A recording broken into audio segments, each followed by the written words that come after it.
นะครับพร้อมด้วยคณะอุบาสกอุบาสิกาของวัดยานนาวานะครับได้ร่วมกันจัดให้มีพิธีสวดพระพิธรรมนะครับเพื่อน้อมอุทิศถวายเป็นพระราชกุศลแด่สมเด็จพระนางเจ้าสิริกิติ์พระบรมราชินีนาถพระบรมราชชนนีพันปีหลวงครั้งนี้นะครับก็เป็นครั้งที่30นะครับที่คณะสงฆ์วัดยานนาวาพร้อมด้วยอุบาสกอุบาสิกานะครับจัดให้มีพิธีการสวดพระอภิธรรมซึ่งวันนี้นะครับมีเจ้าภาพหลายคณะด้วยกันนะครับเจ้าภาพหลายคณะด้วยกันคณะสวดมนต์รอบ 19 นาฬิกาคณะสวดมนต์รอบ 19 นาฬิกาแล้วก็ยังมีพระครูวชรธรรมพิสุทธิ์นะครับผู้ช่วยเจ้าวาดวัดยานนาวานี่ก็ร่วมเป็นเจ้าภาพนะครับแต่ท่านก็จะมอบให้คณะญาติโยมอุบาสกอุบาสิกานะครับปฏิบัติจุดธูปเทียนบูชาพระรัตนตรัยแล้วก็มีคุณอนุรักษ์พงษาวกุลคุณรัชนีสลักคำคุณกาญจนานาอุดมคุณกัลนันท์บุญสันวราธรคุณพิญโยเลียวกายสุวรรณนะครับคุณกฤตตินคุณวารุณีคำแดงคุณกุญจิราศรีวงศ์นะครับเป็นเจ้าภาพในการบำเพ็ญกุศลพร้อมด้วยผู้ร่วมพิธีทุกท่านนะครับที่มาร่วมพิธีในการสวดพระพิธรรมเพื่อน้อมอุทิศถวายเป็นพระราชกุศลครับลำดับต่อไปนะครับเพื่อเข้าสู่พิธีในการบำเพ็ญกุศลนะครับขออนุญาตเรียนเชิญคุณพี่พิญโยนะครับเลียวกายสุวรรณนะครับได้จุดธูปเทียนบูชาพระรัตนตรัยนะครับเรียนเชิญคุณพี่ครับ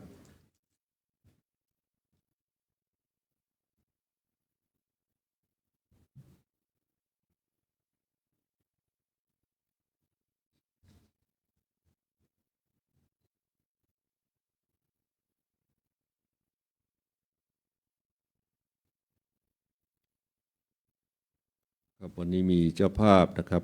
หลายท่านด้วยกันเขาก็ยังมีคุณนุชนะครับกุ้ยพนิกรนะครับอีกท่านนะครับรวมเป็นเจ้าภาพในการบำเพ็ญกุศลครับเชิญทุกท่านได้พนมมือนะครับร่วมบุญกริยา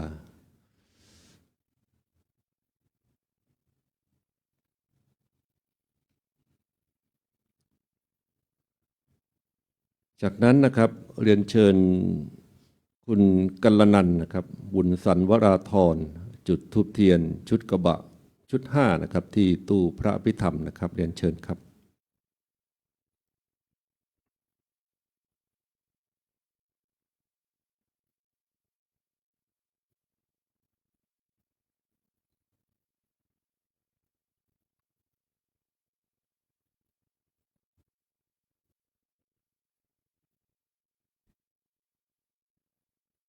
ครับเรียนเชิญคุณกฤตตินคำแดงนะครับ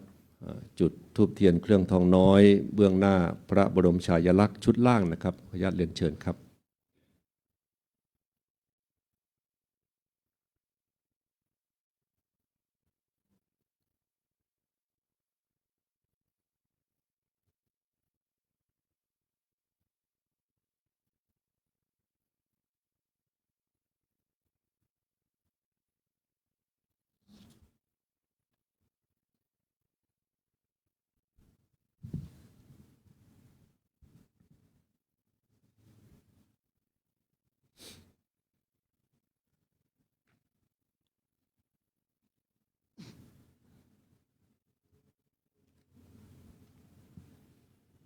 ครับจากนั้นก็เรียนเชิญทุกท่านนะครับได้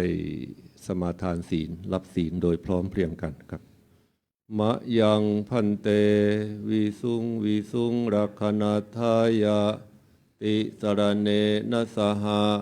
ปัญจศีลานิยาจามะทุติยมปิมะยังพันเตวิสุงวิสุงรักขณาทายะติสรเนนะสหะปัญจศีลานิยาจา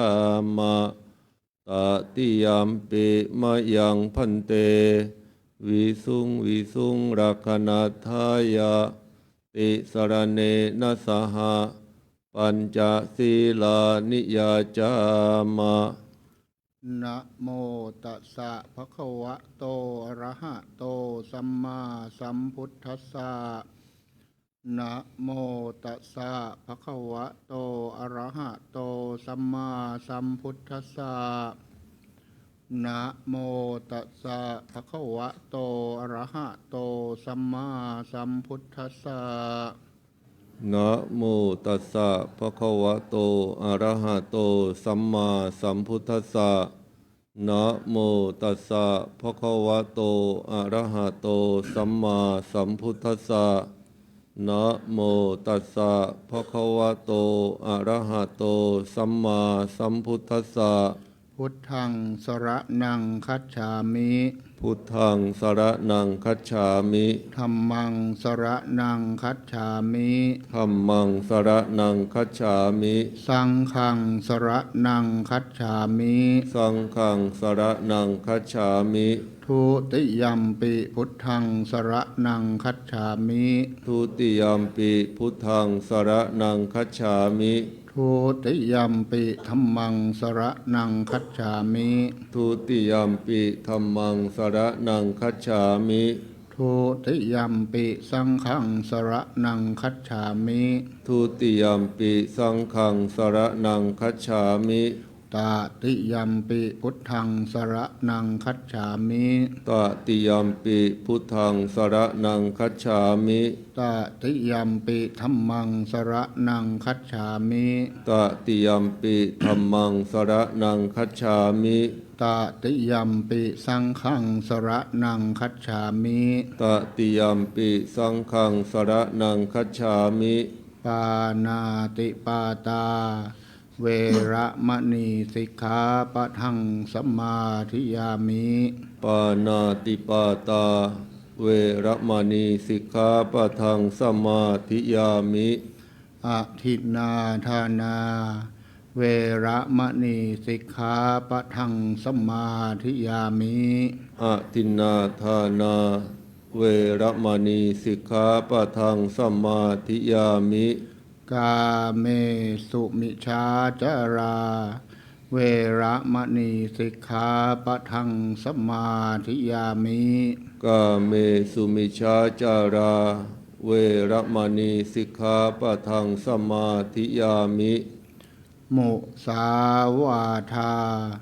เวระมณีสิกขาปะทังสมาธิยามิ มุสาวาทา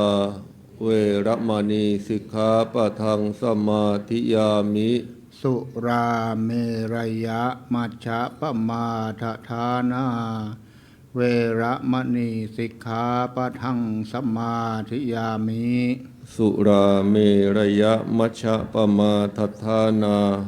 เวระมณีสิกขาปะทังสมาธิยามิ อิมานิปัญจสิกขาปทานิสีเรนะสุขติงยันติสีเรนะโภคะสัมปทาสีเรนะนิพุตติงยันติตัสมาสีรังวิโสทะเย ถูกครับลำดับต่อไปนะครับ เรียนเชิญคุณอนุรักษ์พงศาวกุลนะครับได้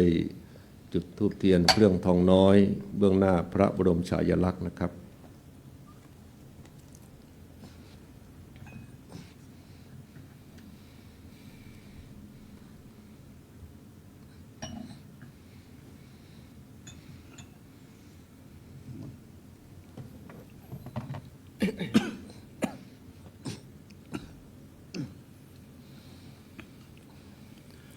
นะโมตัสสะภะคะวะโตอะระหะโตสัมมาสัมพุทธัสสะนะโมตัสสะภะคะวะโตอะระหะโตสัมมาสัมพุทธัสสะนะโมตัสสะภะคะวะโตอะระหะโตสัมมาสัมพุทธัสสะกุศลธรรมา อกุศลธรรมาอัมพยังกตาธรรมากตเมธรรมา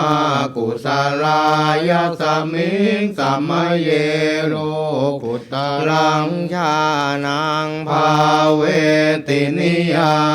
นิกังอปัจจยคามิงทิฏฐิคตานังปหานายปัตถมายภูมิยาปาติยาวิเจวกาเมหิปัฏฐมังชานังอุปสัมปชวิหารติทุกขาปฏิปทางทันทามปิญญาทุกขาปฏิปทางกิปาปิญญาสุขาปฏิปทางทันทามปิญญาสุขาปฏิปทางกิปาปิญญาตัสมิงสัมมเยภาโสโหติอวิเคปโหติเมธรรมากุศลกตเมธรรมากุศลายสมิงสัมมเยโลกุตลังญาณังภาเวตินิยา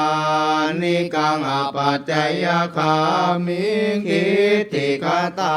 นังปมานายปัฏฐมา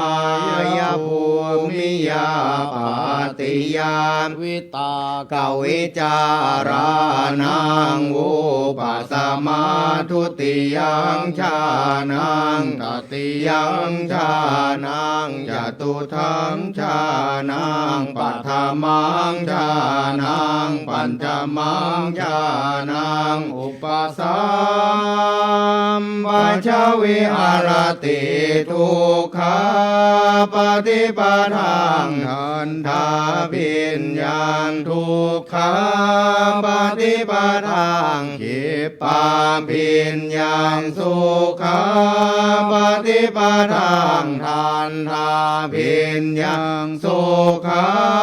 ปฏิปทางกิปาปิญญาตัสมิงสัมมเยภาโสโหติอวิเคปโหติเมธรรมากุศลกตเม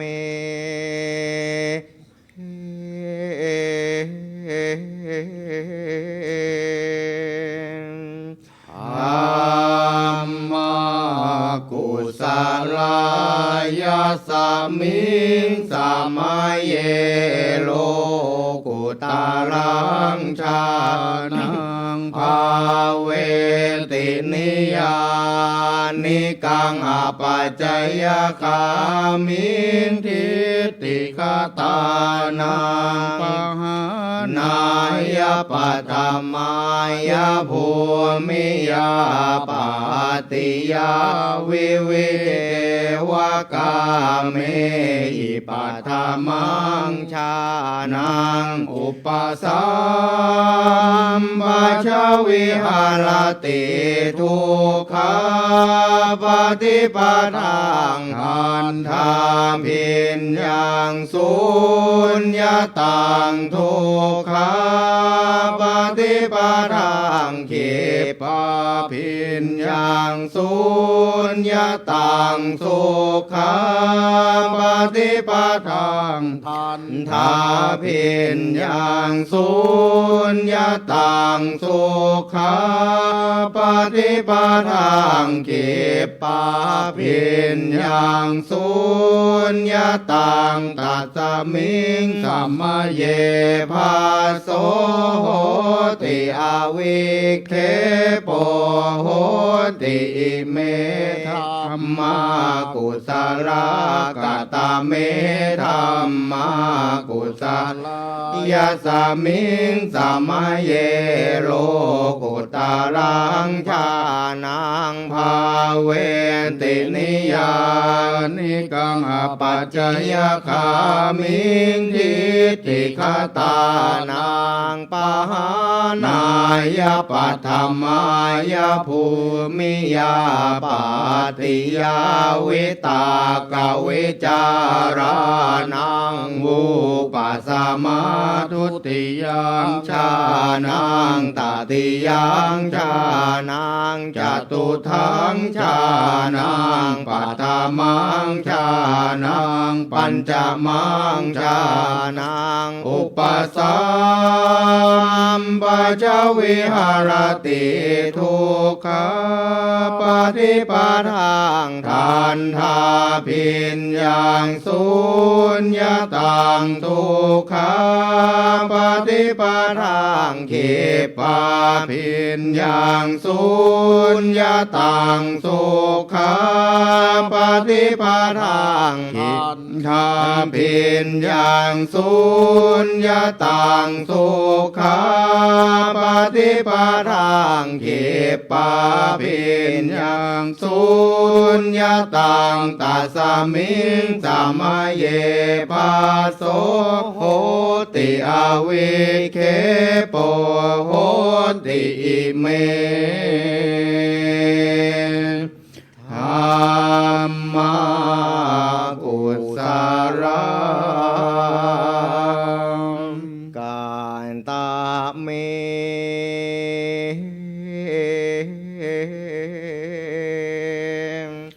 ธัมมากุศลายาสมิงสมัยเยโลกุตารังชานังภาเวตินิยานิกังอปัจจยคามิงทิฏฐิคตานังมหานายปัฏฐมายภูมิยาปานติยาวิวิเจวกาเมหิปัฏฐมังชานังอุปสัมปชวิหารติทุกขปฏิปทางทันทาพิญญาอาปานิหิตังทุกขปฏิปทางขิปาพิญญาอาปานิหิตังสุขปฏิปทางทันทาพิญญาอาปานิหิตังสุขปฏิปทางขิปาพิญญาอาปานิหิตังตัสมิงสมัยเยภาโสโหติอวิเคปโหติเมธัมมากุศลกตเมธัมมา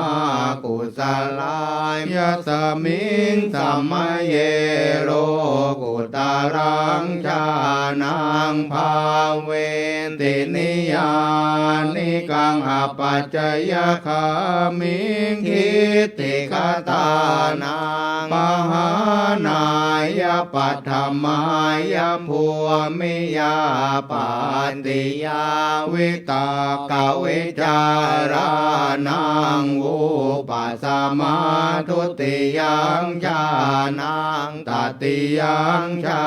นังจตุทังชานังปัฏฐมังชา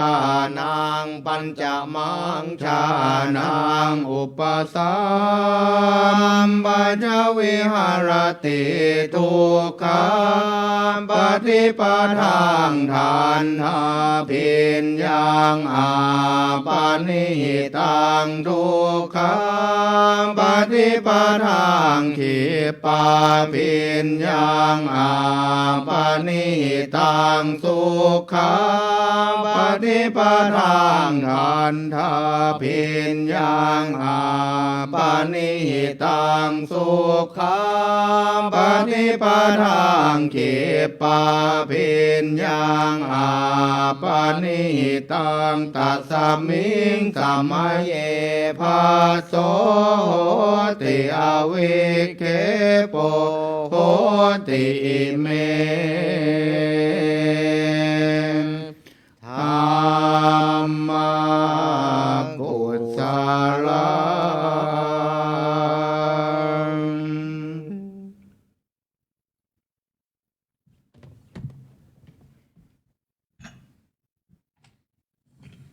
ครับการสวดพระพิธรรมนะครับสวดคาถาสหัสนัยซึ่งคณะสงฆ์วัดยานาวานะครับนำโดยท่านพระครูประหลัดอุดมวัดนะครับผู้ช่วยเจ้าวาดวัดยานาวาพร้อมโดยพระคุณเจ้านะครับรวม4 รูปได้สวดจบที่1นะครับครับการบำเพ็ญกุศลสวดพระพิธรรมในครั้งนี้นะครับซึ่งตรงกับวันที่ 25 พฤศจิกายนก็เป็นครั้งที่ 30นะครับที่คณะสงฆ์วัดยานาวาพร้อมด้วยอุบาสกอุบาสิกาจะประกอบพิธีบำเพ็ญกุศลนะครับไปจนถึงวันที่ 4 ธันวาคมนะครับในเวลา 18:30 นาทีของทุกๆวัน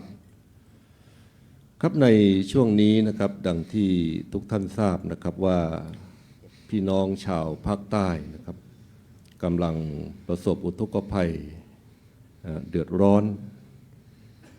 แล้วก็พี่น้องชาวไทยทุกภาคส่วนนะครับก็ได้ร่วมกันให้ความช่วยเหลือบริจาคเข้าของสิ่งของเครื่องอุปโภคบริโภคเครื่องใช้สอยนะครับเพื่อส่งไปช่วยพ่อแม่พี่น้องที่อยู่ในพื้นที่จังหวัดทางภาคใต้นะครับการนี้วัดยานาวาในร่มเมตตาพระเดชพระคุณหลวงพ่อพระธรรมวชิรโมดีรองเจ้าคณะภาค 4เจ้าวาดวัดยานาวาก็มีมูลนิธิวัดยานาวานะครับสมาคมส่งเสริมความเจริญของพระพุทธศาสนาร่วมกับสถานีวิทยุโทรทัศน์โลกพระพุทธศาสนาเฉลิมพระเกียรติวัดยานาวานะครับซึ่งมีรายนามผู้ช่วยเหลือน้ำท่วมภาคใต้นะครับ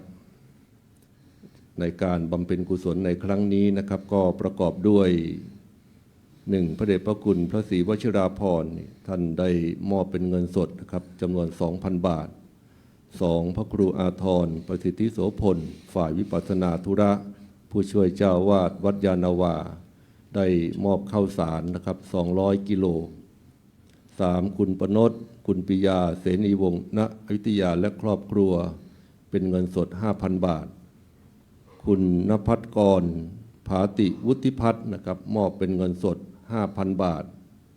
คุณประสิทธิ์ทานทองมาม่า10 ลังปลากระป๋อง10 ลังคุณพัชรีหลินวัฒนามอบเป็นเงินสด 2,000 บาทคุณพินโยเลียวกายสุวรรณมอบเป็นเงินสดจำนวน 2,000 บาทคุณกฤตินคุณวารุณีคำแดงนะครับมอบเป็นเงินสดจำนวน 2,000 บาทคุณนุชคุยพินิกรมอบเป็นเงินสดจำนวน 1,000 บาทคุณวัชราพรบุญวิทยานนท์นะครับมอบเป็นเงินสดจำนวน500 บาทคุณสุพรพิษพิธานนะครับมอบเป็นเงินสดจำนวน500 บาทท่านพระครูโสพลสารวิสิทธิ์นะครับนี่มอบเป็นน้ำดื่มนะครับร่วมโครงการในการช่วยเหลือพี่น้องชาวใต้คุณจิราศรีวงศ์นะครับมอบเป็นเงินสดจำนวน500 บาทแล้วก็คุณสุชาดาจิราธิวัฒน์นะครับมอบเป็นเงินสดจำนวน 10,000 บาทคุณรัตนาคุณศักดามีมูลทรัพย์นี่ข้าวสารนะครับ100 กิโลพระพงศักดิ์โสธนธีโรนะครับได้มอบปัจจัย500 บาทคุณกฤษณะนวลทิมนะครับน้ำดื่ม 50 โหลนะครับคุณจิตพิสุทธิ์อริยสิริกุลมอบเป็นเงิน500 บาทคุณชันธนาสายสมุทรนะครับ500 บาทคุณวันนีเตชะไพศาลสุข500 บาทมีผู้ไม่ประสงค์ออกนามนะครับอีก100 บาทนะครับก็ขออนุโมทนานะครับใน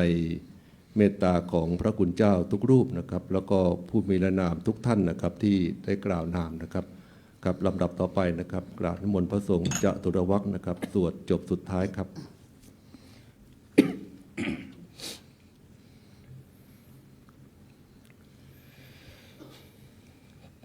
กาตาเม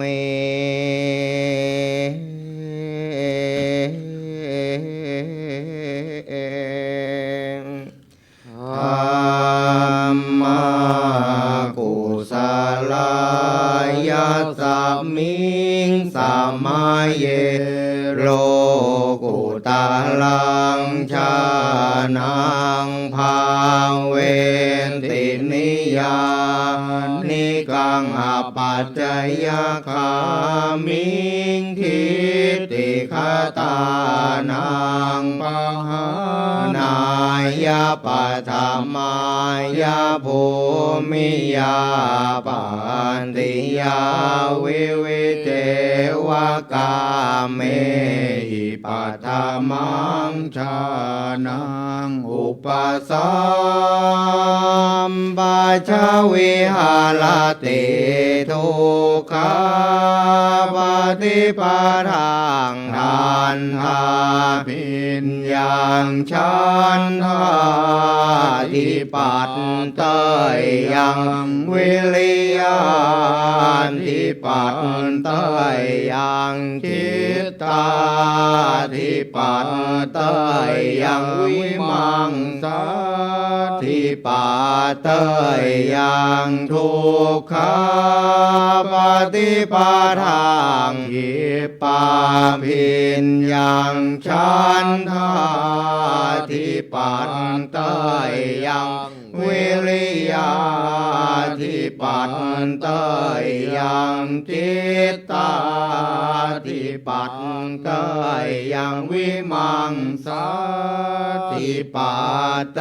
ยยังสุขังปฏิปทางทานทา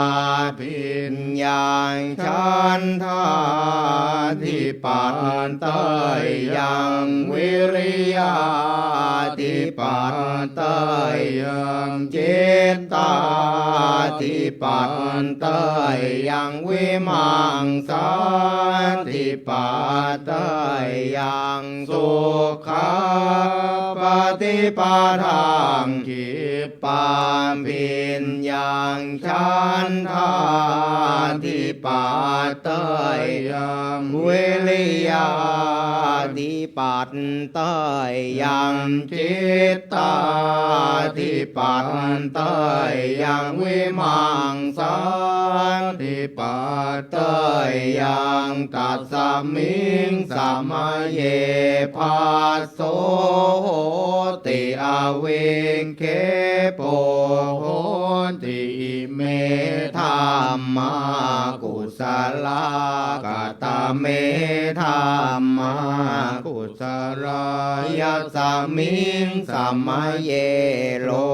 กุตาลังชานังภาเวตินิยานิกังอปัจจยคามิงทิฏฐิคตานังปะหานายาปัฏมายาภูมิยาปันติยาวิตากวิจารานังวูปัสสมาทุติยังชานังตติยังชานังจตุทังชานังปัฏฐมั มังชานางปัญจมังชานางอุปสัมปจวิหารติทุกขาปฏิปทางหันทาพินยังชันทาทิปันเตยยังวิริยาทิปันเตยยังจิตตาทิปันเตยยังวิมังสาทิปันเตยยังทุกขาปฏิปทางกิปาพินยังชันทาทิปันเตยยังวิริยาทิปันเตยยังจิตตาทิปันเตยยังวิมังสาทิปันเตยยังสุขาปฏิปทางหันทาพินยังชันทาทิปันเตยยังวิริยาทิปันเตยยังจิตตาทิปันเตยยังวิมังสาทิปันเตยยังสุขาปฏิปทางขิปาพินยังชันทาทิปันเตยยังวิริยาทิปันเตยยังจิตตาทิปันเตยยังวิมังสาทิปันเตยยังทุกขมสุขาปฏิปทางทันทาพินยังชันทาทิปันเตยยังวิริยาทิปันเตยยังจิตตาทิปันเตยยังวิมังสาทิปันเตยยังอทุกขมสุขาปฏิปทางทันทาพินยังชันทาทิปันเตยยังวิริยาทิปันเตยยังจิตตาทิปันเตยยังวิมังสาทิปันเตยยังตัสสมิงสัมมาเยภาโสโหติอาวิเคปโหติอิเมธัมมากุศลา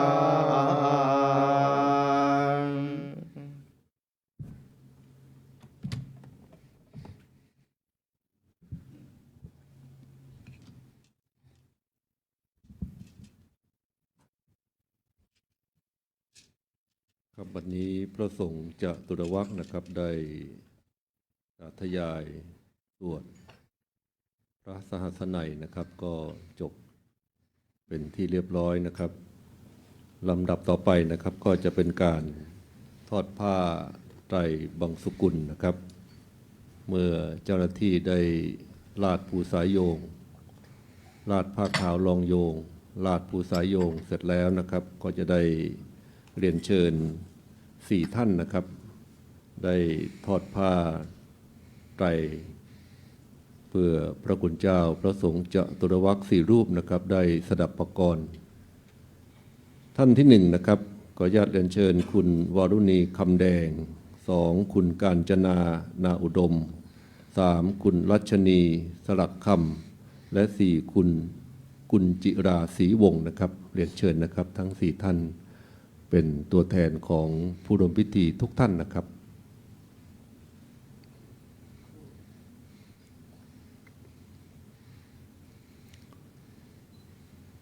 ครับพร้อมแล้วก็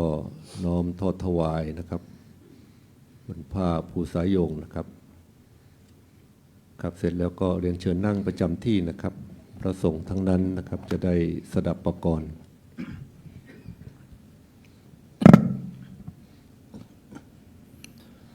อนิจจาวัตสังขาราอุปาทวยธรรมิโนอุ ปัจจิตวานิโรธชันติเตสังอุปัสสโมสุโข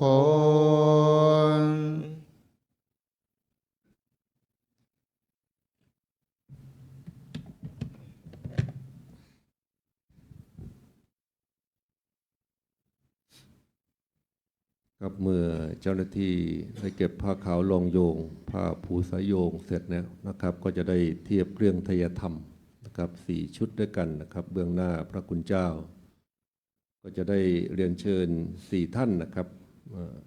ได้น้อมถวายเครื่องกัปปิยพันธ์เครื่องไทยธรรมแด่พระคุณเจ้าเรียนเชิญคุณอนุรักษ์พงศาวกุล 2. คุณกัลนันท์บุญสันวราธร 3. คุณนุชกุยพินิกรและ 4. คุณรัชนีสลักคำนะครับอีกครั้งหนึ่งนะครับขออนุญาตเรียนเชิญนะครับทั้ง4 ท่านนะครับ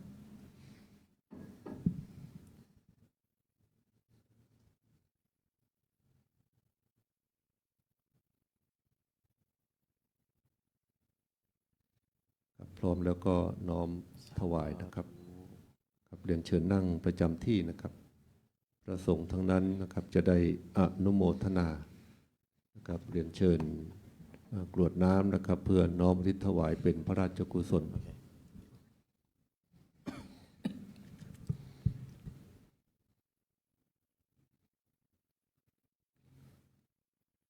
ยะถาวาริวหาปุราปาริปุเรนติสาครังเอวะเมวะอิโตทินังเปตนังอุปกัปปติอิจิตังปัจจิตังตุมหังคิปะเมวะสมิจฉันตุสัพเพปุเรนตุสังกัปปาจันโทปนะระโสยถามณิโชติระโสยถา สัพพิติโยวิวัชชันตุสัพพะโรโควินาศตุมาเตมภวัตวันตารายโยสุขีทีขายุโกภวสัมภิติโยวิวัชชันตุสัพพะโรโควินาศตุมาเตมภวัตวันตารายโยสุขีทีขายุโกภวสัมภิติโยวิวัชชันตุสัพพะโรโค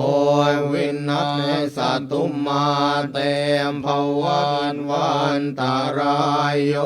สุขีทีขายุโกภวะอภิวายทนาสิริสานิจังวุฒธรรมปัจจายยิโนวันจัดโลธรรมาวันทันติอายุวันโนสุขังภารัง ทาสิเม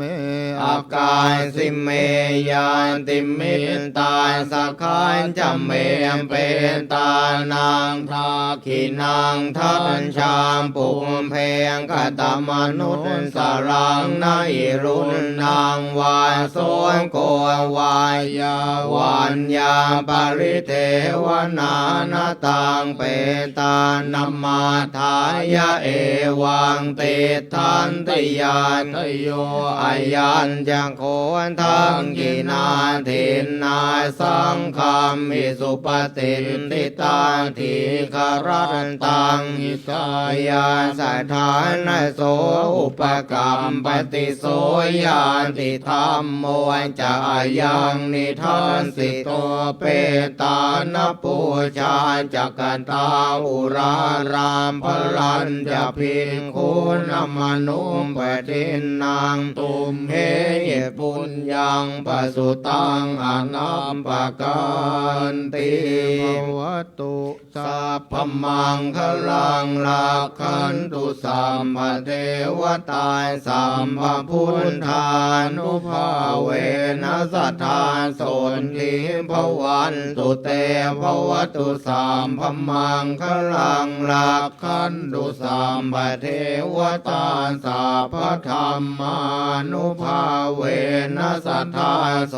ทิภวันตุเตภวตุสัมภมังคลังลักขันตุสัมภเทวันตาสัมภสังฆานุภาเวนัสสัทธาโสทิภาวันตุเต ครับลำดับต่อไปนะครับ กราบในลมเมตตาพระเดชพระคุณพระคุณเจ้า พระภิกษุสงฆ์สามเณรทุกรูปนะครับได้เมตตาเจริญจิตภาวนา เพื่อน้อมอุทิศถวายเป็นพระราชกุศลแล้วก็เรียนเชิญผู้ร่วมพิธีทุกท่านนะครับ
ข้าปวงข้าพระพุทธเจ้านะครับขอน้อมลำลึกสำนึกในพระมหากรุณาธิคุณ ขอน้อมส่งพระองค์เสด็จสู่สวรรคาลัยอันบันเจิด ขอสถิตชั้นดุสิตทิพย์สถานวิมานบุญ เจิดจำรูนสวงสวรรค์ชั้นฟ้าเทินครับที่สุดของพิธีในการบำเพ็ญกุศลสวดพระพิธรรมนะครับเพื่อน้อมถวายเป็นพระราชกุศลแด่สมเด็จพระนางเจ้าสิริกิติ์พระบรมราชินีนาถพระบรมราชชนนีพันปีหลวงนะครับขออนุญาตเรียนเชิญดร.ปนดเสนีวงศ์ ณ อยุธยานะครับนายกสมาคมความส่งเสริมความเจริญของพระพุทธศาสนานะครับได้กราบพระและกราบเบื้องหน้าพระบรมฉายาลักษณ์ครับ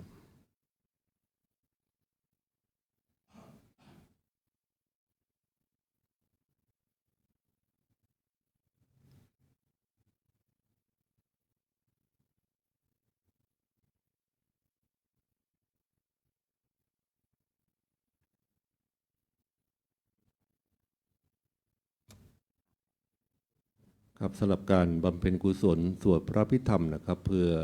น้อมอุทิศถวายเป็นพระราชกุศลในวันนี้นะครับก็เสร็จพิธีนะครับด้วยความเรียบร้อย ก็ขออนุโมทนาสาธุการนะครับกับคณะเจ้าภาพทุกท่านนะครับที่ร่วมพิธีบำเพ็ญกุศล